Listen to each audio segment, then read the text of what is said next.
Bonjour à tous, bienvenue sur ma chaîne Grand Club FCB. Si vous êtes nouveau sur ma chaîne, n'hésitez pas à vous abonner.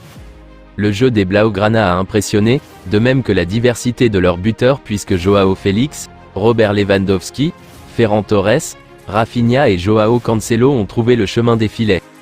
Mundo Deportivo constate que Xavi peut compter sur une gamme d'attaquants plus élargie que la saison dernière, quand seul Lewandowski semblait en mesure de marquer.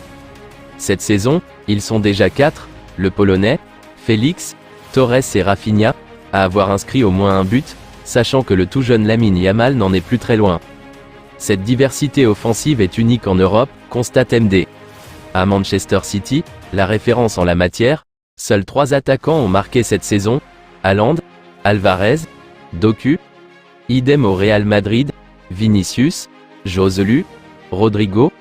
Au PSG, ils ne sont que 2, Mbappé, Asensio, pareil à Leverkusen, Boniface, Lozek. Avec une telle palette, Xavi va faire jouer la concurrence et sait déjà qu'il aura des réservistes efficaces comme l'un des titulaires traversera une période de moins bien. Étincelant depuis son arrivée au Barça cet été, 3 buts et un passe décisive en 3 matchs, Joao Félix, 23 ans, confie avoir consenti à d'importants efforts financiers pour s'engager avec le club sous forme de prêt en provenance de l'Atlético de Madrid. Oui, la vérité est que j'ai renoncé à une somme importante sur mon salaire, confie-t-il dans une interview à Mundo Deportivo. Mais bon, j'avais besoin de changer, j'avais besoin d'aller dans un endroit où je pourrais pratiquer mon football et comme je l'ai dit, j'ai toujours pensé que ce serait l'endroit idéal. Les choses se passent bien et j'ai dû faire cet effort pour retrouver du plaisir de jouer. La transformation de Joao Félix. Durant la deuxième partie de saison à Londres, l'ancien de Benfica avait marqué 4 buts avec les Blues, le tout en ayant disputé presque 1200 minutes. Au Barça, il a déjà planté 3 buts et délivré une passe décisive. Soit autant d'actions décisives qu'à Chelsea mais en 142 minutes en Catalogne. Une vraie preuve de sa métamorphose sous les ordres de Xavi. Baldé dans le club des milliardaires. On retrouve aussi Ferran Torres, Rafinha, Jules Koundé mais aussi le très jeune allemand Noah Darwich. Et un nouveau vient rejoindre cette liste en la personne d'Alejandro Baldé, le jeune latéral gauche de 19 ans qui vient de signer jusqu'en 2028, comme le révèle Mundo Deportivo.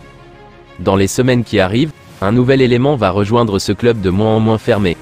Cela devrait être l'immense espoir Lamine Yamal, tout juste âgé de 16 ans. Visiblement, le fait que le PSG ait pu lever la clause libératoire de 222 millions d'euros de Neymar en 2017, ou celle de 50 millions d'euros de Dembélé en 2023, a laissé des traces dans la mémoire des dirigeants. Actif depuis maintenant plusieurs mercatos, le FC Barcelone devrait en faire de même pour les prochains. Si l'équipe s'est bien renforcée avec les arrivées de Joao Félix et Joao Cancelo le dernier jour du mercato, le champion d'Espagne ne dirait pas non à des renforts supplémentaires au milieu de terrain et en attaque. Pour le secteur offensif, on apprenait récemment que le club culé n'était pas insensible au profil de Nico Williams, qui brille du côté de l'Athletic Bilbao. Je vous remercie d'avoir regardé ma vidéo, n'hésitez pas à vous abonner pour plus de contenu similaire.